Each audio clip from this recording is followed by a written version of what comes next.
Imagina que de repente cae una figura política global. Alguien cuya voz resonaba en los debates sobre derechos humanos, cuyo liderazgo marcaba una era. Un líder que de la noche a la mañana se convierte en víctima de un asesinato a plena luz del día. Y lo más escalofriante, un crimen que durante décadas se sumió en un laberinto de interrogantes sin respuesta. Sí, un misterio que ha mantenido en vilo a Suecia y a observadores internacionales durante años. Desde hace muy poco. Es de verdad. Hoy nos adentramos en el enigma que rodea a Olof Palme, el que fuera primer ministro de Suecia, Exacto. cuyo asesinato en 1986 proyecta aún una sombra de misterio persistente. Olof Palme no era una figura anodina. Lideró el gobierno en dos periodos cruciales, Ajá. de 1969 a 1976, Ya. y nuevamente de 1982 hasta su trágico final. Siempre al frente del Partido Socialdemócrata Sueco, el SAP.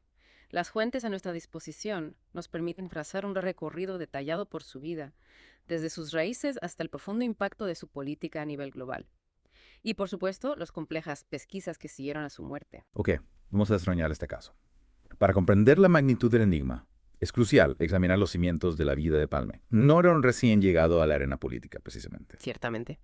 Nacido en Estocolmo en 1927, provenía de una familia acomodada con ascendencia neerlandesa y alemana. Sin embargo, sus vivencias tempranas forjaron una perspectiva política fuertemente inclinada hacia la socialdemocracia. Sus viajes, en particular aquellos que lo llevaron a ser testigo directo de la desigualdad económica y la segregación racial en Estados Unidos, jugaron un papel fundamental en su desarrollo ideológico. Un origen privilegiado que, curiosamente, lo condujo a una profunda sensibilidad ante las injusticias sociales. En cuanto a su formación, las fuentes destacan su paso por Estados Unidos. Sí. ¿Qué nos puedes contar de esa etapa? Estudió con una beca en el Kenyon College de Ohio, donde completó su licenciatura en artes. En un periodo notablemente breve. Tras viajar por el país, regresó a Suecia para estudiar Derecho en la Universidad de Estocolmo. Su fervor político se manifestó pronto en el ámbito estudiantil, llegando a presidir la Unión Nacional de Estudiantes de Suecia. Y de ahí, prácticamente directo a las altas esferas del poder. Es intrigante cómo su carrera despegó con tanta rapidez. Sin duda, en 1953 fue reclutado por Tage Erlander, el entonces primer ministro socialdemócrata, para integrar su equipo. Este fue el punto de inflexión que marcó el inicio de un ascenso constante dentro del partido. En 1957 obtuvo un escaño en el Riksdag. El Parlamento sueco. Exacto. Y antes de alcanzar la cúspide como primer ministro, desempeñó varios cargos gubernamentales clave. ¿Qué puestos ocupó exactamente? Fue ministro de Comunicaciones entre 1965 y 1967. Y posteriormente un cargo especialmente significativo, dada su posterior atención a los temas sociales. Ministro de Educación a partir de 1967. Finalmente, cuando Tage Erlander decidió renunciar en 1969, fue el propio Erlander quien lo señaló como su sucesor natural, tanto en el liderazgo del partido como en la jefatura del gobierno. Una trayectoria sólida que lo catapultó a convertirse en una figura central de la política sueca. Y precisamente su visión política es lo que lo transformó en una figura tan divisiva a nivel internacional, ¿no es así? Efectivamente. La política exterior de Palme se distinguió por una firme defensa del pacifismo, un compromiso inquebrantable con los derechos humanos y una marcada atención hacia los estados del tercer mundo. En plena Guerra Fría adoptó una postura de neutralidad que implicaba críticas tanto a Estados Unidos como a la Unión Soviética, una posición bastante singular para un país occidental. Esa postura equidistante debió generarle no pocos adversarios. Las fuentes señalan su respaldo a causas que eran vistas con recelo por las grandes potencias. Sí. ¿Podría detallar algunas de estas causas y el posible impacto de su apoyo? Por supuesto. Apoyó activamente el movimiento de países no alineados. Un grupo de estados que no estaban formalmente alineados ni contra ningún bloque de poder importante. Además, se convirtió en el primer líder europeo en visitar oficialmente Cuba tras la Revolución, un gesto con una fuerte carga simbólica que desafió las políticas de aislamiento impulsadas por Estados Unidos.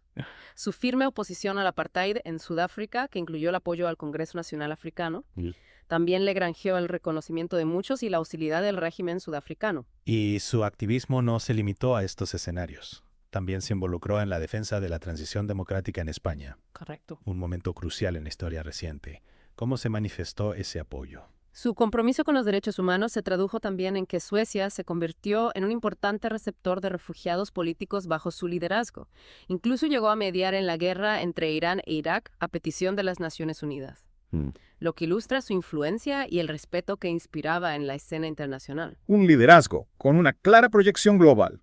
Pero, ¿qué sucedía dentro de Suecia durante sus mandatos? ¿Cuáles fueron sus prioridades a nivel nacional? A nivel nacional, sus primeros gobiernos se centraron en fortalecer el estado de bienestar sueco, un pilar fundamental del modelo escandinavo. Impulsó la reforma del Parlamento hacia un sistema unicameral y buscó limitar la autoridad política que aún conservaba la monarquía sueca. Ya en la década de 1980, ante una situación económica compleja, propuso lo que él denominó una tercera vía de la socialdemocracia, un programa de estímulo para reactivar la economía. Un líder con una agenda muy definida, tanto dentro como fuera de su país. Y es precisamente en la cúspide de su carrera cuando ocurre lo impensable. ¿Cómo se desarrollaron los trágicos acontecimientos de febrero de 1986? El 28 de febrero de 1986, mientras ejercía como primer ministro, Olof Palme fue asesinado en Estocolmo. Caminaba de regreso a casa desde el cine junto a su esposa, Lisbeth Palme, sin escoltas. Un hombre se les acercó en la calle Sveavägen, cerca del cruce con Tunnelgatan, y le disparó a quemarropa en la espalda. Falleció poco después. Un acto de violencia que sacudió los cimientos de una sociedad como la sueca, que se percibía a sí misma como segura y pacífica. Un hecho sin precedentes en la historia moderna de Suecia. Las fuentes señalan que fue el primer asesinato de un jefe de gobierno sueco desde finales del siglo XVIII. ¿Qué teorías surgieron inicialmente sobre la autoría del crimen? Y lo más inquietante es que, a pesar de las numerosas investigaciones que se llevaron a cabo, el crimen permaneció sin una resolución definitiva durante mucho tiempo. Sí. En un principio, las sospechas se centraron en grupos de la extrema derecha sueca. Sin embargo, con el tiempo se exploraron otras hipótesis, incluyendo la posible implicación de una rama del Partido de los Trabajadores del Kurdistán, el PKK, Sí. e incluso los servicios secretos sudafricanos de la era del apartheid, dado el firme rechazo de Palme a este régimen. Teorías que apuntaban a motivaciones políticas poderosas derivadas de sus controvertidas políticas. Pero, ¿qué ocurrió con la investigación policial? ¿Hubo algún sospechoso principal durante mucho tiempo? El caso de Christer Pettersson es fundamental en esta parte de la historia. Era un hombre con un historial de drogadicción y delitos menores que fue detenido, juzgado y condenado por el asesinato de Palme. La principal prueba en su contra fue el testimonio de la propia Lisbeth Palme, Su esposa. quien lo identificó como el autor de los disparos. Un testimonio crucial, sin duda. Pero, si fue condenado, ¿por qué se habla de un misterio sin resolver que perdura hasta nuestros días? Porque la condena de Pettersson fue posteriormente anulada por el Tribunal Supremo sueco. Vaya. Los magistrados consideraron que no existían pruebas concluyentes que respaldaran el veredicto inicial. Fue un revés muy significativo para la investigación, dejando muchas preguntas sin respuesta. Y esto nos lleva a un limbo legal durante muchos años. Las fuentes indican incluso que el delito estuvo a punto de prescribir. Así es. Lo que hubiera significado que nunca sería justicia legalmente. Inicialmente, el plazo de prescripción se cumplía en 2011. ¿Ah? 25 años después del asesinato.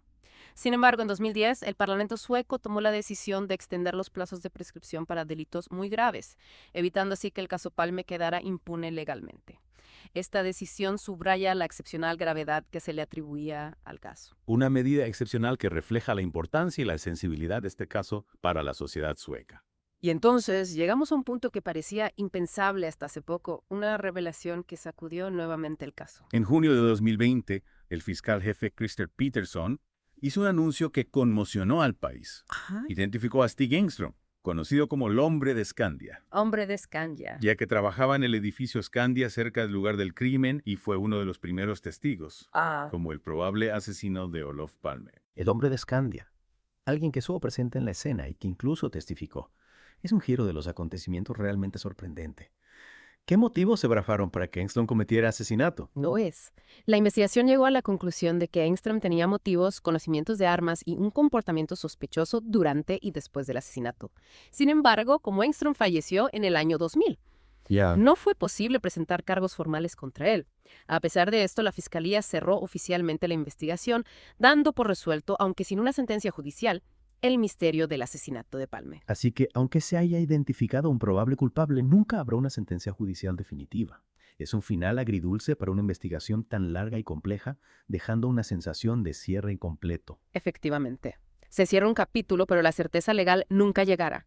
Sin embargo, para muchos, la identificación de Engström como el principal sospechoso ha aportado algo de claridad a un misterio que parecía insoluble durante décadas. Olof Palme fue una figura que trascendió las fronteras de Suecia, con una política que generó admiración y controversia a partes iguales. Su asesinato fue un shock. Sin duda. Y la larga búsqueda de respuestas ha sido un reflejo de la profunda huella que dejó en la historia contemporánea.